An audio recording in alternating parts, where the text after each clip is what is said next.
자, 세 번째 영상을 보시겠습니다. 이번에는 아이폰 12에 관련된 영상인데요. 아이폰 12가 연말에 나오게 되면서 여러 가지 제품 소개라든지 또 사람들의 기대감에 대한 뉴스가 많이 나왔어요. 그 중에 일부를 가지고 왔는데요. 한번 들어보세요.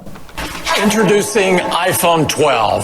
The Mini is the least expensive of the four. 네, 첫 번째 부분에 말씀을 드리면은 이번 네 가지 종류가 나왔는데 그 중에서 Mini, the Mini is the least expensive라고 했습니다. 그래서 가장 덜 비싸다라고 했죠. 좀 저렴하다라는 거죠. A somewhat cheaper option for tighter budget. 네, 버짓이 타이트한 경우에는 이게 좀 싼 옵션이 될 수 있을 것 같습니다. 이런 선택을 하시면 된다는 거죠. While the 12 Pro features tougher glass, making it less likely to crack if it's dropped. While the 12 Pro features tougher glass, making it less likely to crack if it's dropped. 네, 그래서 앞에서는 미니를 설명을 했고 여기서는 이제 넘어와서 한편 while the 12 Pro 같은 경우에는 features라고 했습니다. features라는 건 전자기기 같은 거라든지 어떤 새로운 신상품이 나오게 되면 어떤 특성 설명할 때 되게 많이 나오는 표현인데요. features 이런 특색이 있습니다. 어떤 특성이냐면 tougher glass를 가지고 있습니다. 라는 거죠. 이번에 유리가 굉장히 더 견고하게 됐다라고 해서 광고도 많이 하고 있죠. 그래서 더 단단하다고 합니다. 당연한 얘기도 그래서 making it이라는 거는 바로 12 Pro를 얘기하는 거겠죠. 그래서 12 Pro를 이렇게 만들어 줍니다. 어떻게 하냐면 less likely to crack. 금이 갈 가능성이 더 적도록 만들어줍니다. 근데 뒤에가 뭐죠? 자, 들어볼게요. While the 12 Pro features tougher glass, making it less likely to crack if it's dropped. While the 12 Pro features tougher glass, making it less likely to crack if it's dropped. While the 12 Pro features tougher glass, making it less likely to crack if it's dropped. 네, 별거 아닌데도 불구하고 제가 또 오프라인에서 수업을 할 때도 이 부분을 거의 놓치시는 분들이 너무너무 많았어요. 거의 90%는 다 놓치셨어요. 근데 들으신 분들도 있겠지만 뭐였죠? 이것도 어렵지 않아요. 만약에 그것이 떨어뜨려졌을 경우에 우리나라 말로 만약에 떨어지면은 금이 갈 가능성이 더 적다라는 표현입니다. 근데 안 들릴 수가 있어요. 왜 안 들리죠?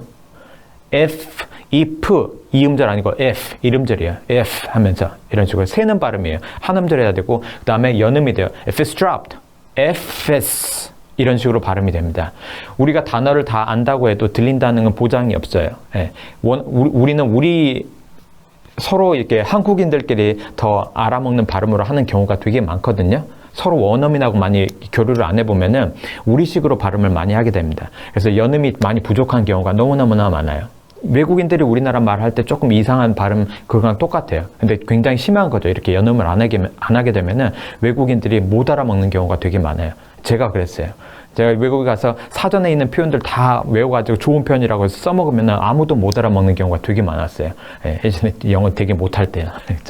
그래서 이걸 자꾸만 빠르게 받아들이시고 내가 내는 소리가 아니구나. 들리는 대로 소리를 내봐야 되겠다. 빠르게 마음을 받아들이시고 변화하시는 게 영어를 할 수 있는 지름길 중에 하나입니다. 그래서 발음이 어떻게 되면 천천히 해보면 if it's dropped. 그렇죠.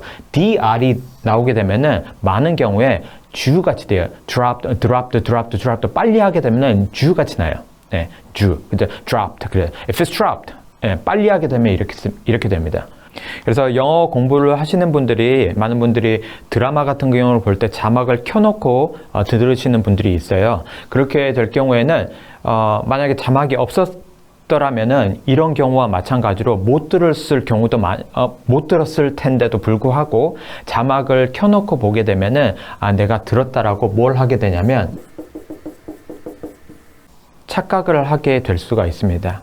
실제로는 다른 데서도 이런 비슷한 것들을 들려드리면은 못 듣는데도 불구하고 자막을 켜놓게 되면은 다 들었다라고 착각을 할 수가 있어요. 자신의 듣기 능력을 과신할 수가 있다는 거죠. 예, 간단한 것도 안 들릴 수가 있는데요. 그렇기 때문에 연습을 하시는 게 많이 중요하다고 지금 말씀드리고 있는데 그 중에서도 들으실 때는 처음에는 자막을 보지 않고 들어보시는 몇 번은 그렇게 들어보셔야 된다라고 이렇게 권고를 드리고 싶어요. 예, 그렇기 때문에 그래서 항상 이렇게 자막 없이 한번 받아 적기를 해보는 것도 굉장히 좋은 연습입니다. 어떤 연습이냐면 귀 연습이 돼요. 자막을 켜놓게 되면은 해석을 하고 있기 때문에 그건 공부의 영역으로 또 넘어가게 되는 겁니다. 그래서 세 가지 영상을 보여드렸는데요. 정리를 하자면은 공부는 조금 접어두셔도 좋습니다. 공부도 중요하지만요.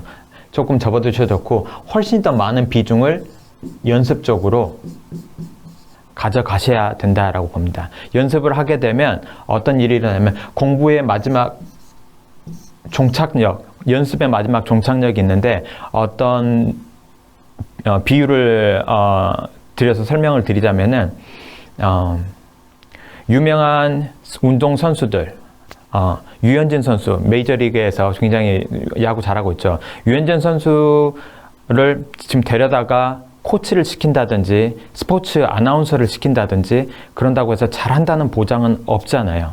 네, 지금 베테랑 스포츠 아나운서가 훨씬 설명도 잘하고 해설가들이 훨씬 설명도 잘하고 근데 또 그 사람들을 필드에다 데려놨을 때 또 야구를 잘한다는 그 보장은 또 없어요. 그렇기 때문에 공부를 한다는 건 어떤 거냐면 약간은 영어의 학자가 된다라고 보시면 돼요. 근데 연습을 많이 하시면 뭐냐면은 잘 모르고 정리는 안 되고 문법에 대해서는 조금 더 설명이 부족할지 모르지만은 영어 선수가 되는 길입니다. 네. 공부를 많이 하시게 되면은 뭐 교수님도 될 수가 있고요. 강사도 될 수가 있고요. 영어 책도 쓸 수가 있고요. 유명 강사도 될 수가 있어요. 영어에 대해 할 얘기가 많기 때문에. 근데 그게 꼭 영어 선수라는 얘기는 아닐 수가 있어요. 여러분들은 어떤 게 되고 싶으세요? 예, 저 같은 경우에는 이거였어요.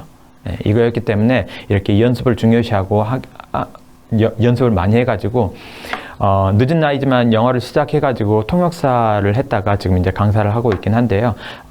이런 경험을 해봤습니다. 그래서 제가 결국에 말씀드리고 싶은 거는 공부보다는 연습에 정말 영어를 잘하고 싶으신 그런 내 모습을 향후에 그리고 있다면은 이 연습을 좀 시작해 보시라 말씀드리고 싶습니다. 네, 오늘 수업은 여기까지 하겠습니다. 수고하셨습니다.